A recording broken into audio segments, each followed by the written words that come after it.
Bismillahirrahmanirrahim. Assalamualaikum warahmatullahi wabarakatuh. Innal hamdalillah nahmaduhu wa nasta'inuhu wa nastaghfiruh wa na'udzu billahi min syururi anfusina wa min sayyiati a'malina. Man yahdihillah fala mudilla lahu wa man yudlil fala hadiyalah. Asyhadu an la ilaha illallah wahdahu la syarikalah wa ashhadu anna Muhammadan abduhu wa rasuluhu la nabiyya ba'dah. Yaqulullah azza wa jalla fil Qur'anil Karim, ya ayyuhalladzina amanu taqullaha haqqa tuqatih wa la tamutunna illa wa antum muslimun. Fa inna asdaqal hadits kitabullah wa khairal huda huda nabiyyina Muhammadin sallallahu alaihi wasallam wa syarrul umur muhdatsatuha fa inna kulla muhdatsatin bid'ah wa kullu bid'atin dhalalah wa kullu dhalalatin finnar. Ma'asyiral muslimin ikhwati fillah rahimakumullah. Alhamdulillah, detik ini kita masih bisa bernafas, masih bisa bergerak dengan bebas, menghadiri majelis ilmu, berharap berkah dan ridha dari Allah Subhanahu wa taala.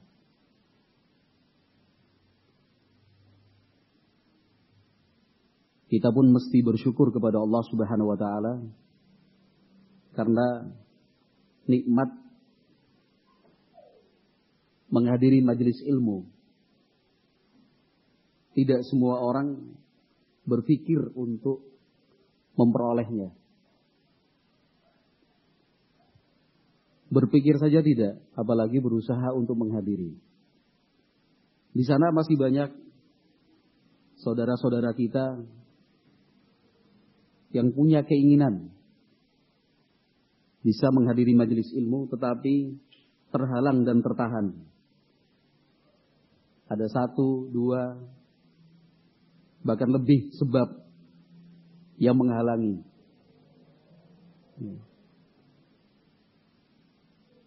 Sesuatu yang terjadi di luar harapannya. Ujian baginya.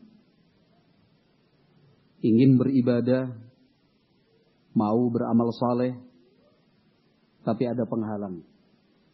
Alhamdulillah, kita dilancarkan dan dimudahkan oleh Allah Subhanahu wa ta'ala. Dengan menghadiri majlis ilmu seperti ini, kita akan terus diingatkan bahwa kehidupan di dunia itu waktunya terbatas.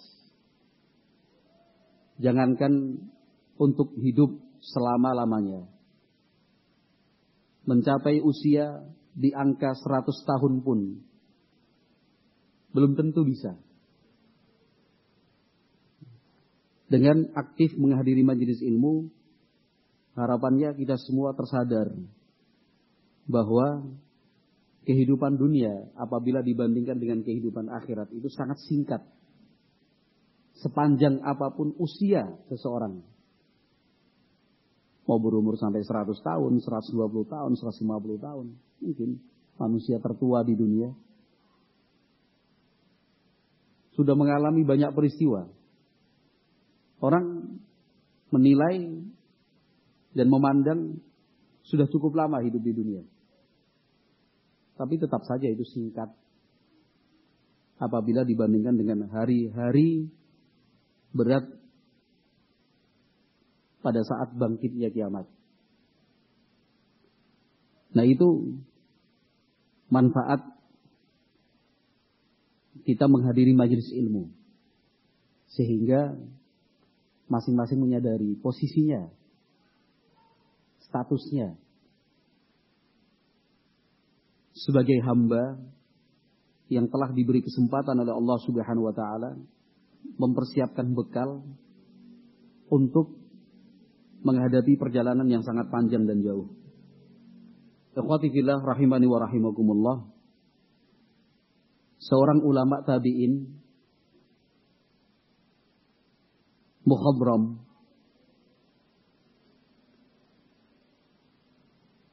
adrakal jahiliyah, wa zamanan Nabi sallallahu alaihi wasallam. Seseorang yang hidup di zaman jahiliyah. Artinya sebelum Nabi Muhammad sallallahu alaihi wasallam diangkat sebagai nabi dan rasul. Juga hidup sezaman dengan Nabi Muhammad sallallahu alaihi wasallam. Beriman, tetapi belum sempat bertemu dengan Nabi Muhammad sallallahu alaihi wasallam. Maka secara definisi dan kriteria belum bisa dikatakan sebagai sahabat Nabi, karena memang belum pernah bertemu. Seorang sahabat itu didefinisikan adalah seseorang yang pernah bertemu dengan Nabi Shallallahu Alaihi Wasallam meskipun sekali, dalam keadaan dia beriman, lalu meninggal dunia juga dalam keadaan beriman. Itu sahabat. Jadi harus bertemu dengan Nabi Muhammad SAW meskipun melihat. Beliau Abu Uthman An-Nahdi rahimahullahu ta'ala hidup sezaman dengan Nabi SAW tetapi tidak pernah bertemu, tidak pernah melihat. Datang ke kota Madinah, ternyata Nabi Muhammad sudah meninggal dunia. Beliau bercerita untuk kita. Ceritanya membuka dan juga menyingkap hakikat apa yang kita alami dan yang kita pikirkan selama ini. Supaya terlihat, agar diketahui di mana letak kekurangan dan kekeliruan kita selama ini. Beliau rahimahullah Abu Uthman An-Nahdi mengatakan, balaghtu nahwan min 30 wa mi'ati sanah ma min syai'in illa qad araftu naqsa fihi illa amali kama huwa. Beliau Abu Uthman An-Nahdi mengatakan, umurku sudah 130 tahun.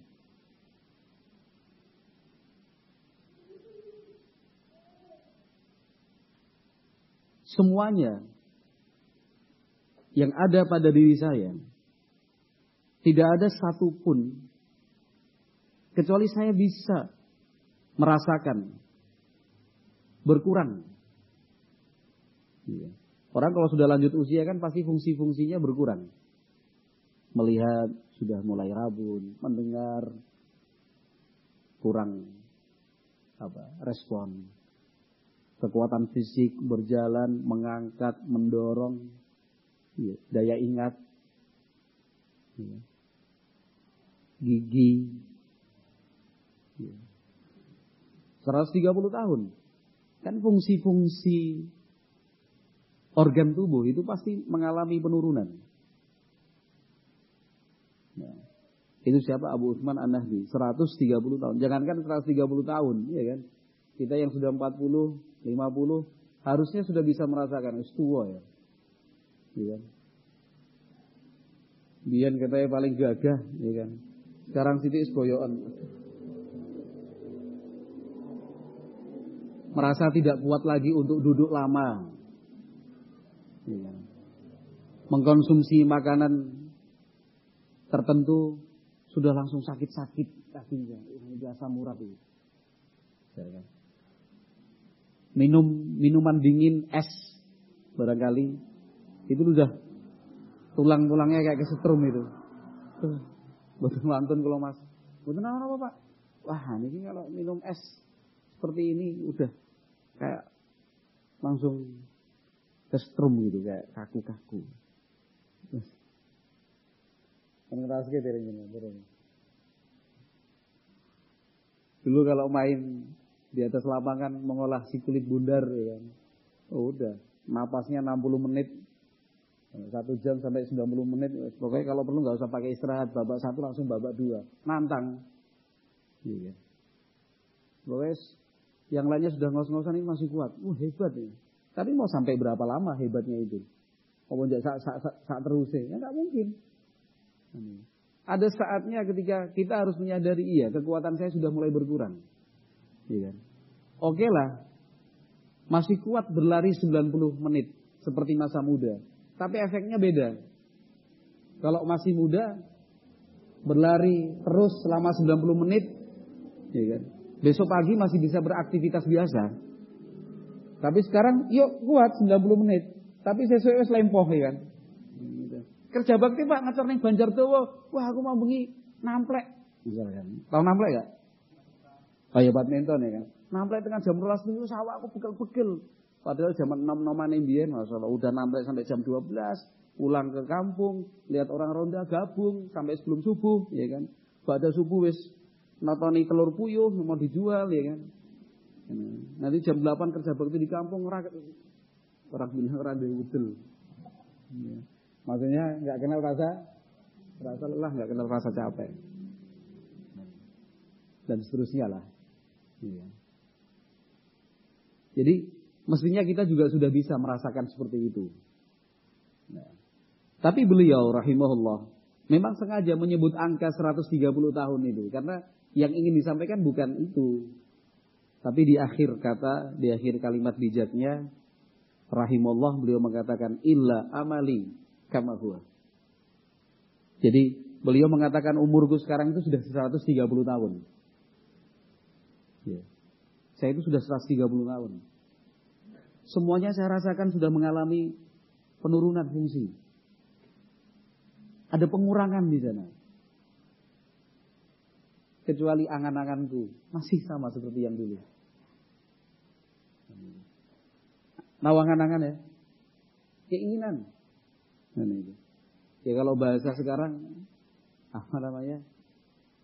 Gede, karep gitu. Apa? Pripun? Ati karep, tenaga tipet. Itu sudah. Sing jawab Abu Hudzaifah atau Pak Widi atau sama-sama dua-duanya bareng? Bisa ngrasake ya sudah ini. Jadi ati karep, tenaga apa? Abu Hudzaifah? Cepet. Itu. Iya. Jadi keinginannya, kata beliau, ulama besar loh. Ulama besar. Tadi saya sebut di dalam mukadimah kan, membuka, menyingkap hakikat apa yang kita alami dan hakikat apa yang kita pikirkan sebenarnya. Sama. Yang namanya angan-angan, itu tidak akan pernah berhenti. Bahkan terus bertambah. Ya. Yang dimaksud amali, angan-angan itu ya urusan keduniaan. Urusan keduniaan. Walaupun sudah tua 130 tahun masih ingin membuat karya, ya kan? Membuat karya. Dia ngurusi ternak, ya kan? Mengembangkannya, urusan bisnis, membesarkannya, ya kan? Pengen bojo meneh, ya kan? Ya sah-sah saja, ya kan? Kita tidak membahas hukumnya halal, haram, sunnah, mubah. Tapi yang kita tekankan di sini adalah keinginannya itu tidak pernah berkurang. Masih saja punya keinginan. Sekali lagi, saya tidak membahas tentang hukum apa yang diinginkan. Tapi keinginannya itu sendiri yang tidak pernah habis dan tidak pernah putus. Artinya walaupun tambah tua, ya keinginannya terus ada. Dan ini. Itu Abu Utsman An-Nahdi rahimahullahu ta'ala. Bagaimana dengan kita? Apa harus menunggu 130 tahun? Nggak nyanda kelihatannya ya. Wallahu a'lam. Mbah, pemimpin Mbah. Yuswane pemimpin Mbah. 53. Ya. 53. Pak Yanto?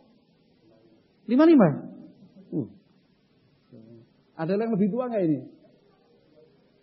Enggak, di atas Pak Yanto masa nggak ada? Mas Hasan berapa? Oh, 43, masih lebih tua Pak Yanto. Mbah, pinten Mbah? Ini 67, Masya Allah. 67. Ini contoh yang hebat itu begini. Tambah tua, tambah maju ke depan. Ya. Contoh yang baik begitu. Supaya tetap terdepan pokoknya. Iya, bukan tambah tua terus tambah mundur ke belakang. Jangan beralasan alhamdulillah jet nom aku makanya duduknya di belakang. Tuh jangan gitu. Kudune ya sing tuwa ning ngarep apa sing nom kan gitu, bukan. Ya sing tua-tua sing arep. Sing nom-nom sing pendengarannya masih kuat di belakang.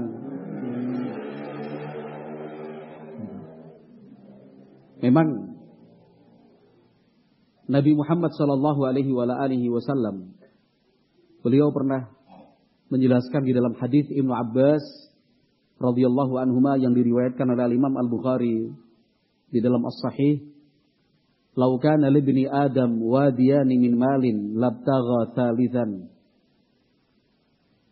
Seandainya seseorang manusia, maksudnya anak cucunya Nabi Adam, seandainya seseorang itu sudah memiliki harta sepenuh 2 lembah. Lembah itu artinya sebuah tempat ya kan, yang diapit oleh gunung kanan kiri. Itu namanya apa? Wadi. Bukan cuma 1 lemari. 1 lemari sithik, Mas. 1 lembah.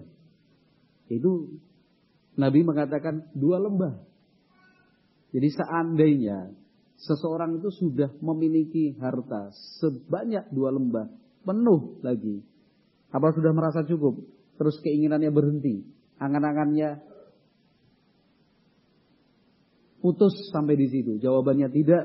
Kata Nabi SAW, labtagha thalithan. Pasti lamnya menunjukkan seperti itu.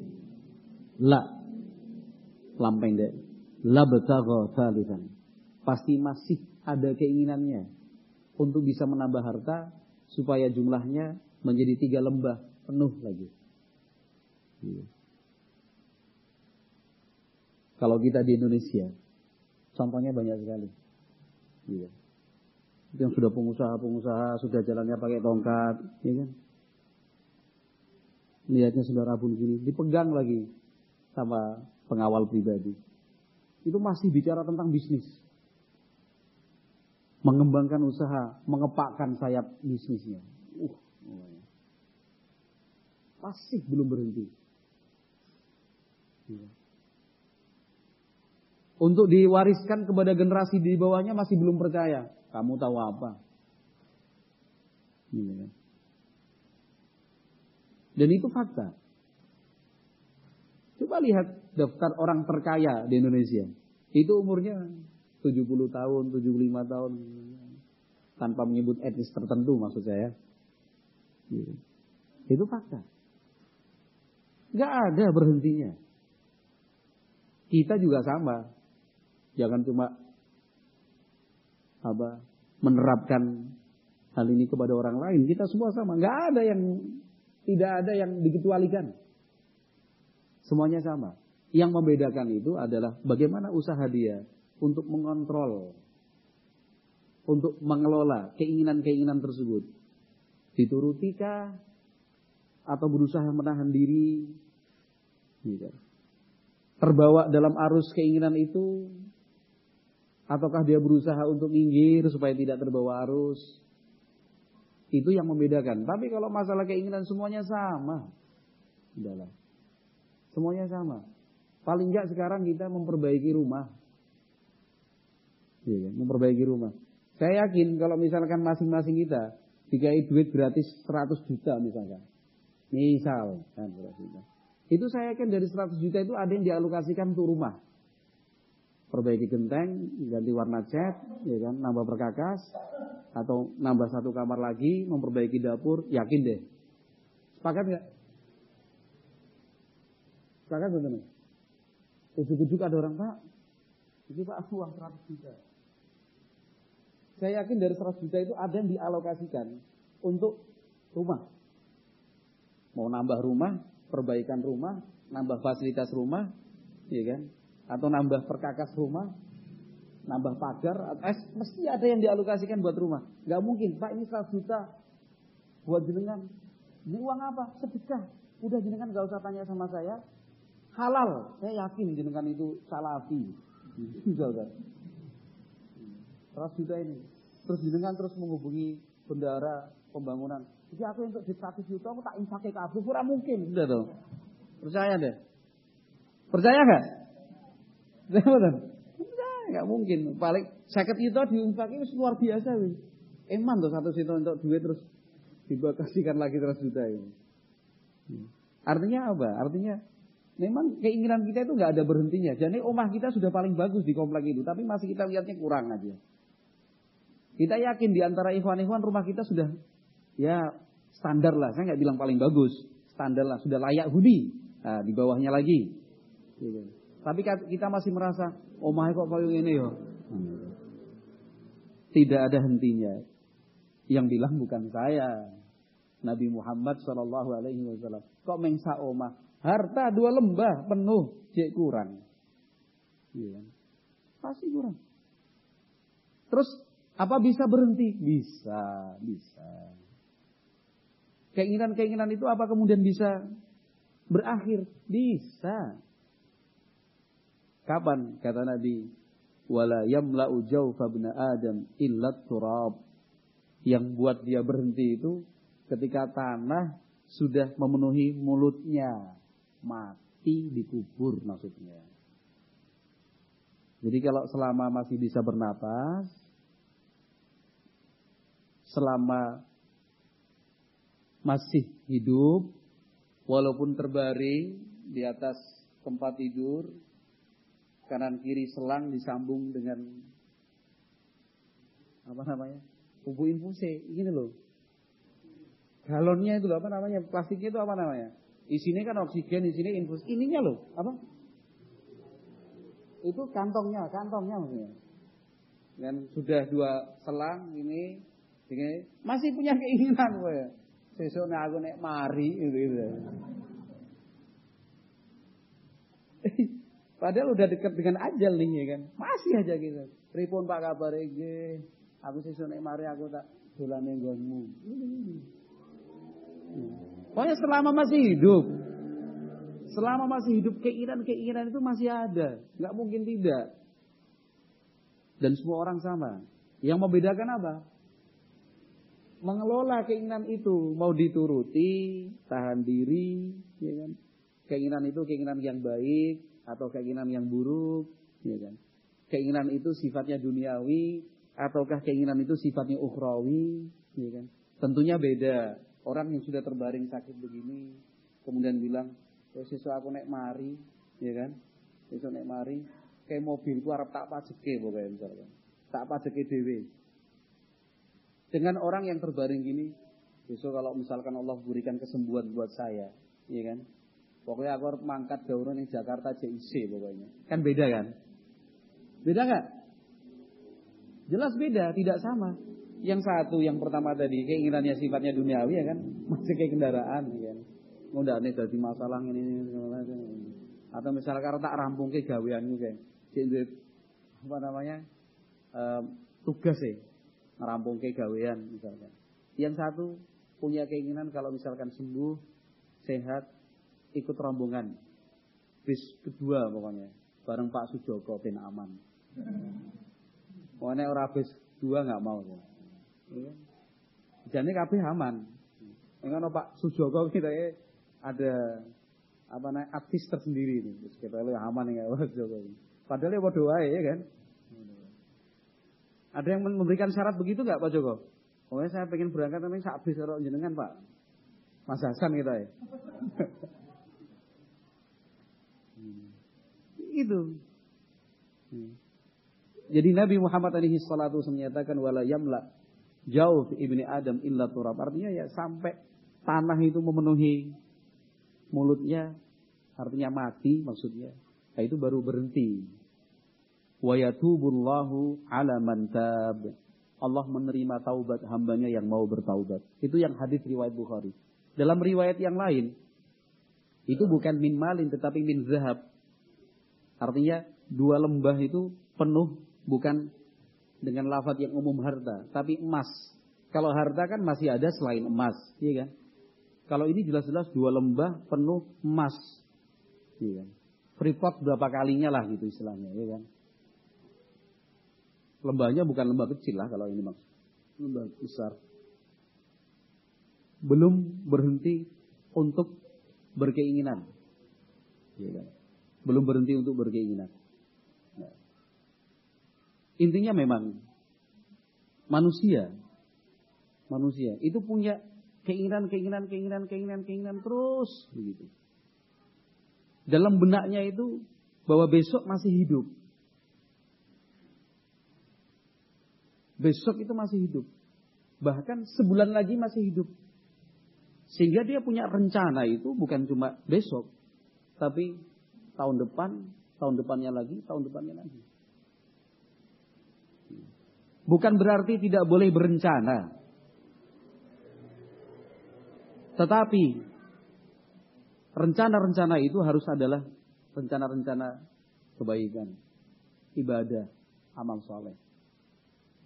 Bukannya tidak boleh berencana, silakan berencana. Jangka pendek 2 tahun, jangka menengah 5 tahun, jangka panjang 10 tahun. Pondoknya udah selesai, mandiri. Ada unit-unit usaha yang dikelola. Sehingga kegiatan dalam 1 tahun itu sudah jelas.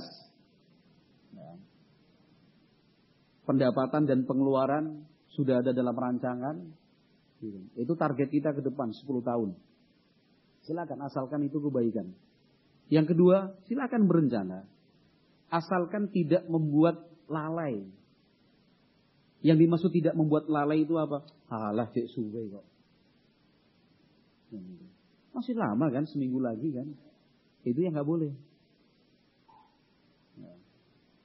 Namanya taswif. Mengucapkan saufa, nanti, esok, sok ben. Tomorrow. Next time. Kapan? Sesok-sesok lah, gampang lah. Padahal mestinya bisa dilakukan saat itu. Allah Subhanahu wa taala berfirman dalam Al-Qur'an menjelaskan tentang kondisi mereka, kebanyakan orang, wala tajidannahum ahrasan nasi ala hayatin. Orang-orang Yahudi, bahkan orang-orang kafir, musyrik secara umum mereka seperti itu. Wala tajidannahum ahrasan nasi ala hayatin. Sungguh-sungguh engkau akan mendapati mereka orang yang paling berambisi untuk tetap bisa hidup di dunia. Dalam benak dan pikiran mereka itu bagaimana bisa hidup, survive.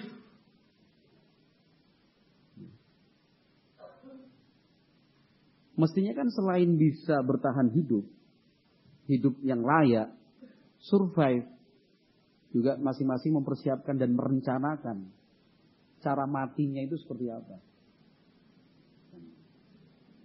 Minimalnya kita selalu berdoa, menjaga doa.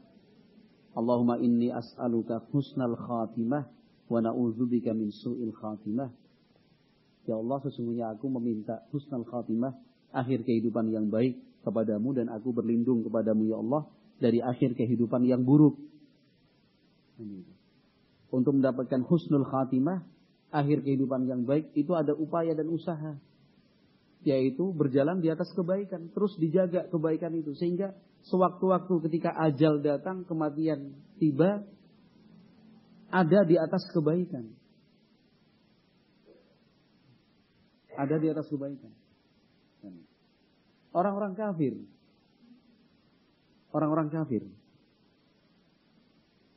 ambisi mereka untuk tetap bisa hidup itu sangat tinggi. Bahkan kita memandangnya berlebihan. Coba kalau kita bicara tentang proses safety. Nah, tanya sama Abu Zaifah. Atau sama Abu Zufar misalkan. Atau yang kita bekerja di perusahaan-perusahaan asing. Standar kerja untuk keselamatan tinggi apa enggak? Tinggi sekali. Sangat tinggi sekali. Harus pakai sepatu. Sepatunya bukan asal sepatu. Tapi yang anti paku. Nah, pun nanti bahas ini kan, Bang. Besi pokoknya, iya kan? Si. Seragam. Seragamnya itu yang anti bakar dalam waktu cepat. Iya kan? Jadi ketika ada api tidak langsung nyaut tapi berapa lama masih ada waktu untuk bisa. Terus dikasih fosfor. Jadi malam kelihatan, siang bercahaya. Iya kan? Seragamnya. Helmnya dikencengin lagi. Iya kan? Kacamata. Tutup telinga. Kaos tangan jangan lupa. Iya kan? Di sini dikasih detektor. Kok detektor? Sensor kok detektor. Sensor. Iya kan? Sensor gas beracun. Sensor api. Masya Allah. Iya kan? Lengkap supaya apa? Tidak terjadi kecelakaan. Tangan kena silet, bercahaya. Kok bercahaya? Luka. Tangan kena silet, seret. Kejadiannya di tengah pedalaman Kalimantan. Kejadiannya di offshore Laut Sulawesi. Detik itu juga udah sampai ke Jakarta. Manajernya ditelepon. Ada kejadian apa? Kok karyawan di tempatmu ada yang terluka kena silet? Masya Allah. Ya. Ada yang nyambung dengan apa yang saya sampaikan ini? Yang punya pengalaman di perusahaan migas barangkali, Abu Dhaifah, kelistrikan, elektrikal, apa? Tambang. Betul seperti itu enggak? Zero accident. Kan gitu. Kita hidup di dunia, targetnya itu zero accident. Zero itu artinya nol, accident itu kecelakaan. Mungkin ada yang belum tahu, saya terjemahkan. Standarnya itu zero accident. Prestasi 2019 tidak ada. Tidak ada kecelakaan. Pokoknya harus betul-betul zero accident. Di lingkungan kerja kita itu semuanya sensor. Dikit-dikit alarm bunyi, wah kumpulan ono sing ngerokok misalkan. Cari semuanya. Kamu, enggak, aku enggak ngerokok kok. Lu katanya lah pernah ada ngerokok, enggak, cuma nyalain api. Ya sama aja. Asap sedikit ini sensitif sekali sensornya. Pokoknya caranya bikin urip. Ininya kayak gitu aja sudah. Itu firman Allah, wala tajidannahum ahrasan nasi ala hayatin. Itu orang-orang kafir. Beberapa waktu yang lalu saya ada di offshore di Kepulauan Natuna, 8 hari di tengah laut saya. Iya. Dari Senin sampai Senin mengikuti jadwal penerbangan karena penerbangan bukan komersial, charteran perusahaan. Wah, jangan tanya itu misi rahasia. Jadi offshore penguburan minyak. 3 platform gantian, 1, 2, 3. Pengalaman, Masya Allah. Neng jalan, Pak Yanto. Enggak lebih dari 10 meter. Tidak lebih dari 10 meter, yakin enggak lebih dari 10 meter. Ya 8, 9 meter, wis sithik perang senti lah kayak gitu. Itu mau ke situ aja. Saya dipinjemkan sepatu, dipinjemkan seragam, ya kan sini zero accident, merah putih segala macam, selamatan kerja, roda itu segala macam. Kon nganggo kacamata, tutup telinga, nganggo helm. Meng 8 meter, Pak. Masya Allah. Karena tamu. Visitor katanya. Harus dijaga. Ya sama juga dengan karyawan yang lain. Kan gitu. Kenapa? Daripada kita naik 2 dek, Ustaz. Kan kita mau ke kantor situ. Kalau kita lewat sini, nggak usah pakai keselamatan kerja, alat perlindungan diri. APD itu, ya kan? Tapi capek Ustaz, naik 2 lantai, turun 2 lantai. Mending kita lewat sini aja. Cuma segitu itu loh pintunya udah kelihatan. Tapi pakai seragam. Mbok ngene-ngene mlayu sithik lah ya iso jane.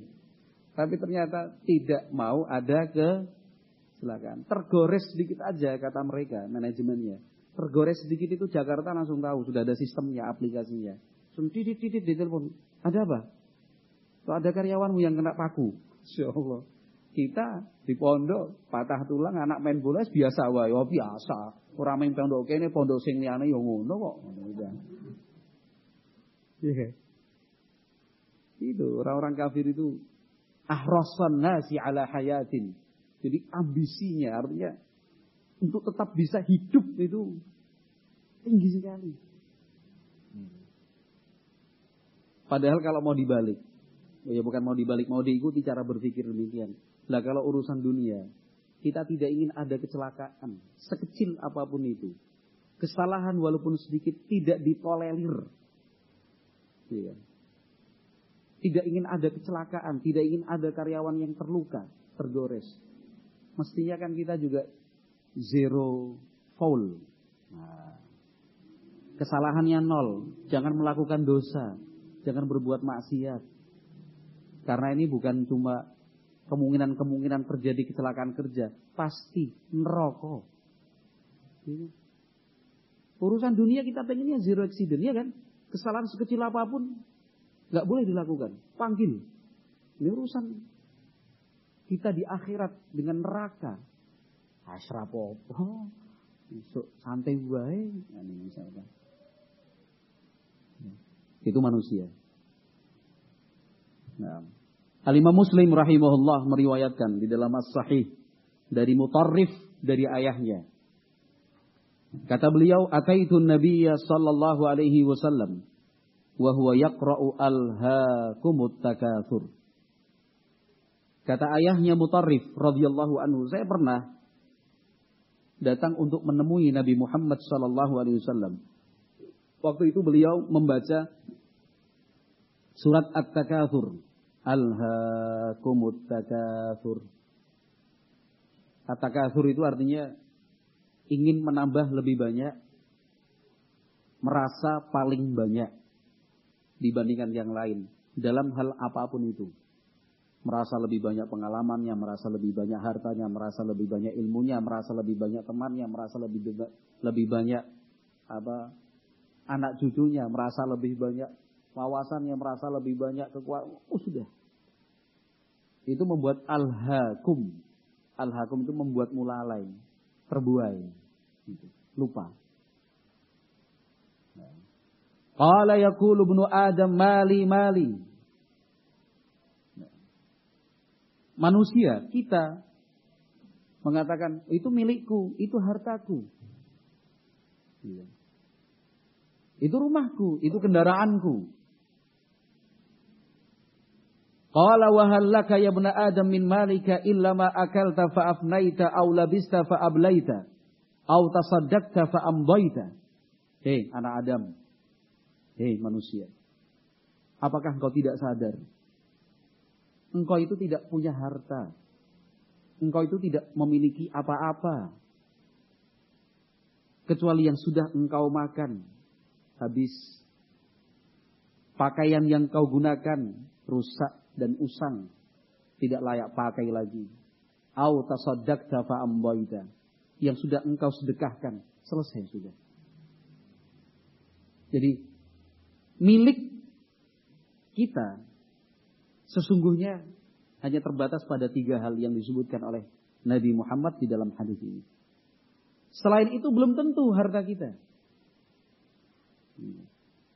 Belum tentu milik kita. Yang sudah jelas-jelas tercatat sebagai milik kita adalah yang sudah kita makan sampai habis. Kalau belum kita makan, simpan dalam kulkas, ya kan? Es dawet ireng dari Purworejo. Es beli, segala macam simpen, wah nanti sore, terus pokoknya pulang dari kerja, wah seger. Pulang kerja dibuka, wis hilang. Diminum sama istrinya. Oh, kan bukan punyamu berarti. Milik istrimu itu. Iya kan? Itu contoh. Yang sudah dimakan, yang sudah diminum. Iya kan? Pengen makan enak, iya kan? Bandeng Juwono ini. Tanpa tulang, apa tulangnya sudah lunak. Resto. Dan itu wah, sip. Sambal khas Juwana. Dari Pati, bukan Pati ya. Dari Pati. Wah, udah siap nih. Es teh. Wah, siap. Ini pas mau makan rodok kebelet sithik ini. Wah, enggak nikmat nih makan seperti ini dalam keadaan kebelet, masuk kamar mandi. Keluar sudah di bawah kucing. Ngene kucing Mas nunggonmu Mas. Ya kan ini. Selama belum dimakan, belum tentu itu milik kita. Masih banyak kemungkinan. Ya kan? Kita sudah bawa lotek 1 bungkus pasti. Sudah beli. Dalam perjalanan pulang. Pas mau masuk rumah ada pengemis datang. Nyuwun baring-baring. Den. Bukan Raden dipanggil Den. Den, nyuwun baring-baring Den. 3 hari belum makan Den. Mungkin maksudnya 3 hari belum makan enak kali ya. Berlebihan dia maksudnya. Den, lapar Den. Makanan. Pokoknya kalau belum dimakan, itu belum tentu milik kita. Bisa jadi milik apa? Milik yang lain. Bisa jadi milik yang lain. Au labista fa ablaita. Pakaian juga sama. Pakaian yang sudah kita pakai sampai sobek-sobek, udah kemudian nggak layak pakai lagi, itu baru milik kita sesungguhnya.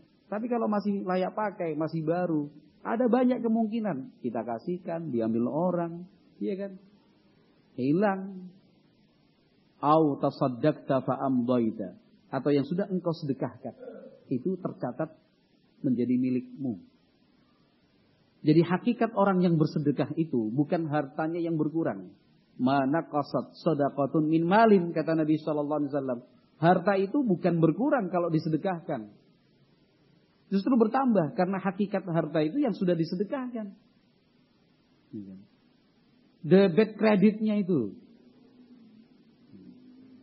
Kita punya uang 10.000. Kita infakkan untuk beli 1/4 sak semen misalkan. Isane memang 1/4 sak semen kok yo.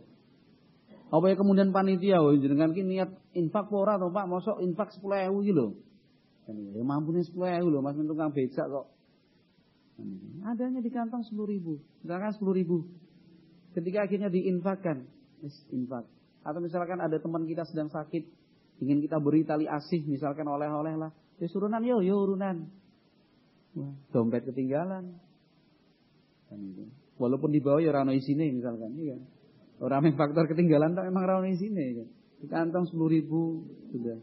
Akhirnya uang 10.000 sudah dimakan. Apa kemudian statusnya harta kita berkurang 10.000? Jawabannya kan tidak. Karena yang 10.000 yang disedekahkan itu dicatat sebagai pahala, sebagai kebaikan. Dan itulah harta kita sesungguhnya yang akan membantu, meringankan, menolong kita dalam perjalanan menuju akhirat, dan di akhirat nanti juga demikian. Itu yang akan banyak membantu. Au tasaddaqta fa amdaita, yang engkau sedekahkan dan itu sudah engkau berikan, selesai. Artinya, ikhwati fillah rahimani wa rahimakumullah. Ya. Dari uraian singkat ini, singkat ya, atau tidak terlalu lama. Dari uraian singkat ini, yang ingin saya sampaikan, barakallahu fikum, bahwa inilah wajah manusia sesungguhnya. Wajah kita semua. Inilah aslinya manusia. Aslinya kita. Yang tidak pernah berhenti untuk berkeinginan. Selalu saja ada keinginan. Yang ini belum dilakoni, wis nambah meneh. Ide baru. Wes, itu ide meneh iki. Ide itu belum digarap, nambah lagi. Wah, ide meneh iki. Enggak akan ada habisnya. Baik itu memiliki harta, kita tidak akan pernah puas, pengen nambah. Entah itu umur atau usia, kita selalu berpikir besok masih hidup. Ya. Atau lain-lainnya. Tidak pernah berhenti keinginan-keinginan seperti itu. Semua orang sama. Tetapi yang membedakan, ya, Abu Uthman An-Nahdi kan tadi sudah menceritakan buat kita. Sampai usia 130 tahun aja keinginan itu nggak pernah berkurang. Ada aja. Tetap aja. Jangan bilang, nek ketoke aku ora ya. Ngapus sih. Tidak ada udah. Nah, gitu. Berarti podo wong mati. Gitu aja. Udah. Iya. Keinginan itu tidak pernah berhenti. Nah, sekarang bagaimana? Kita berusaha untuk mengontrol, mengelola, mengarahkan keinginan-keinginan itu untuk menjadi sebuah keinginan-keinginan yang baik, keinginan-keinginan yang sifatnya ibadah. Setelah itu muncul keinginan-keinginan baik, tidak kita tunda-tunda. Jangan nanti, besok, lusa. Jangan. Tapi sudahlah. Segera lakukan, secepatnya dilaksanakan. Kita kemudian tersadar bahwa memang hidup kita di dunia itu sangat singkat sekali. Waktunya terbatas. Jadi mau apa lagi hidup di dunia ini? Apa meneh sing arep digoleki, Mas? Apa lagi? Karena keinginan kita nggak akan ada habisnya. Yang kita inginkan sudah tercapai, bukan kemudian terus berhenti. Ada lagi keinginan yang lain. Sudahlah. Apa meneh sing arep digoleki? Apa belum cukup? Iya. Yang di bawah kita masih banyak. Yang kepemilikannya lebih sedikit dari kita masih ada.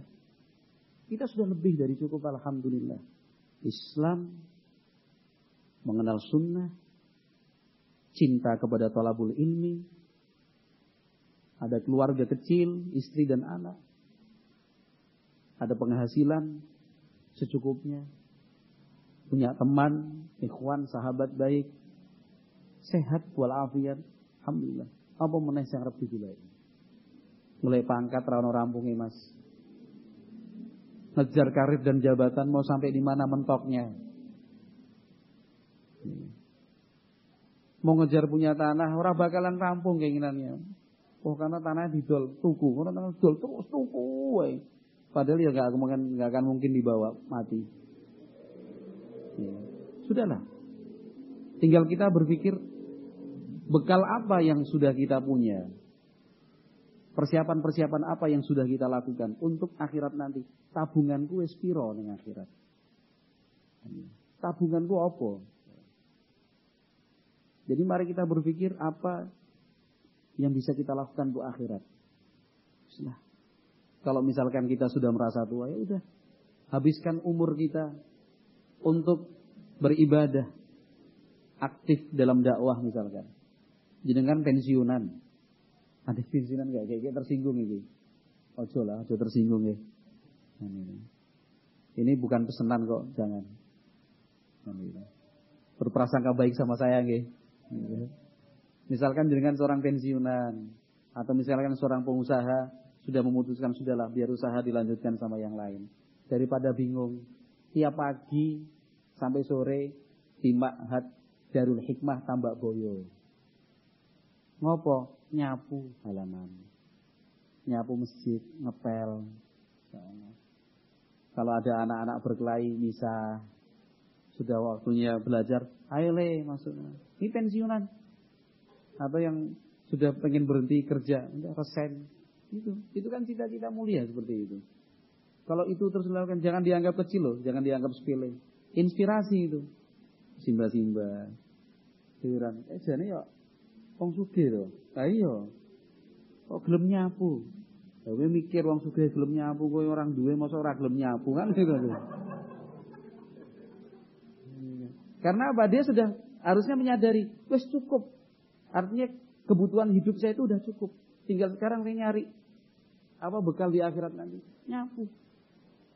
Nyapu pondok, masjid dan sekitarnya kelas itu berpahala apa enggak sih, Mas? Berpahala enggak? Kalau enggak berpahala jangan jadi pengurus. Buat apa kalau enggak ada pahalanya, ya kan?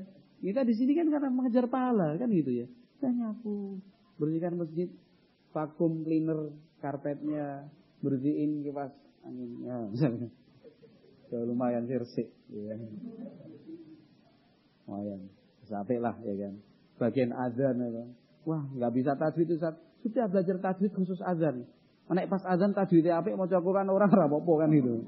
Mau konsentrasinya Allahu Akbar harus ditiru nada dan lafadznya udah bagus. Udah husnul khatimah. Insyaallah nikmatnya seperti itu, ya kan? Karena dalam bayangan dan pikirannya arep golek apa meneh, mau cari apa lagi sih? Apa ya ora cukup? Apa belum cukup? Harusnya sudah bekal akhiratnya apa kan gitu. Udah mulai mikir, aku arep wakaf apa yo kan gitu. Aku harap sedekah infak apa ya, kan itu. Pulang ke rumah, gudang dibuka, ana motor tua iki. Wah iki oleh-oleh saka Kongo mbiyen Vespa iki. Kan itu pasukan Garuda. Sejarah ya. Nggak apa-apa buat sejarah baru. Itu kan sejarah lama. Sejarah barunya pasrahke panitia, Mas aku duweni Vespa elek Mas. Nek kira-kira iso didolke aku tak melu wakaf. Apa kene. Bingung aku ning Semarang iki arep nyebut tempat ya, arep diwakafke ning Banjardawa, Tambakboyo, Sendang Mulya apa ning Bojo itu. Kabeh O ya kan. Banjardawa, Tambakboyo, Sendang Mulya, Bojo kan itu. Bingung aku, pokoknya sudahlah infak kan itu. Ngono aku ngomong Tambakboyo, ya kan. Sendang Bojo, pokoknya monggo lah. Sama-sama amal ibadah. Enggak usah iren-iren lah. Dan dibantu kono terus. Ya ora apa-apa kok. Seneng-senengi wong kok padha pahalane, padha ibadah, padha dakwahnya. Justru kita alhamdulillah. Berarti yang sana sudah terbantu kan itu. Tinggal kita berdoa biar sini juga dibantu kan wae. Mikir buka lagi gudang ya kan.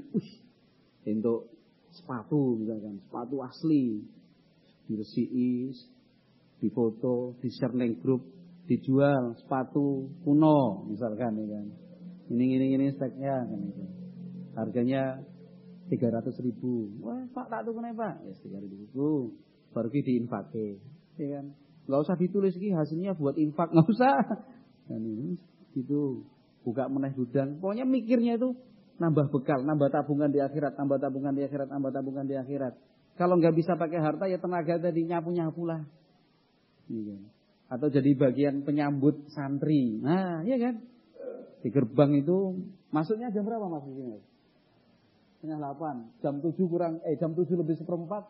Sudah rapi, sudah wangi. Depan gerbang sana sudah ini. Karena ini santri datang ya kan. Santri datang, Masya Allah nih. Namanya siapa yang hubungannya? Loh, ditanya loh. Siapa namanya? Apa? Afif. Afif, Masya Allah Afif. Dan itu sudah sudah bersih, rapi, rajin. Ya, jam 7 sudah datang anak di sini luar biasa. Nyambut santri. Sampingnya siapa namanya? Apa? Oke. Masih gitu loh. Putranya sih kan? Anugroho. Putranya itu ya? Iya, bocoran ini kan? Iya. Anu Rasid, Masya Allah Rasid. Seger ini. Tapi sholat subuhnya jamaah atau enggak? Misalkan. Jamaah mantap, bagus. PR-nya ada enggak? Ada bagus. Ini tuh. Raisa nganggo duit deh, kon nyumbang ra duit. Ya kan itu kan sudah jadi. Ya Allah itu luar biasa. Bantu pengurus, bantu pengajar untuk menyambut anak-anak. Jadi anak-anak yang anak-anak yang belajar, anak-anak yang sekolah di pondok itu senang. Kenapa? Aku nek nang pondokku disambut dengan senyum. Orang karo sapu ngene ya. Dengan senyum. Senang enggak Mas kalau disambut seperti itu Mas? Rasid senang enggak? Mulai besok pagi insyaallah. Oh Pak Yanto. Siapa Pak Yanto? Oh masuk kerja. Hah? Oh belum gak pensiun. Tapi harus rapi Pak Yanto. Enggak, maksudnya sekarang udah rapi. Tapi iso tambah rapi lagi, seger Pak. Insyaallah senyum. Pokoknya piye caranya sebelum tampil itu lihat pocok kurang senyumnya ini. Biar anak-anak enggak takut disambut senang. Nanti pas pulang sekolah dilepas, hati-hati. Kalau ada PR dikerjakan. Yang berbakti sama orang tua di rumah. Dilepas anak-anak itu. Ora iso pakai harta ya pakai tenaga. Nggak bisa tenaga ya usul. Ya kan? Saya usulnya gini. Wallahu a'lam bishawab. Mungkin cukup. Kita sampai di sini aja. Mudah-mudahan bermanfaat. Subhanakallahumma wa bihamdika. Asyhadu an la ilaha illa anta astaghfiruka wa atubu ilaik. Assalamualaikum warahmatullahi wabarakatuh.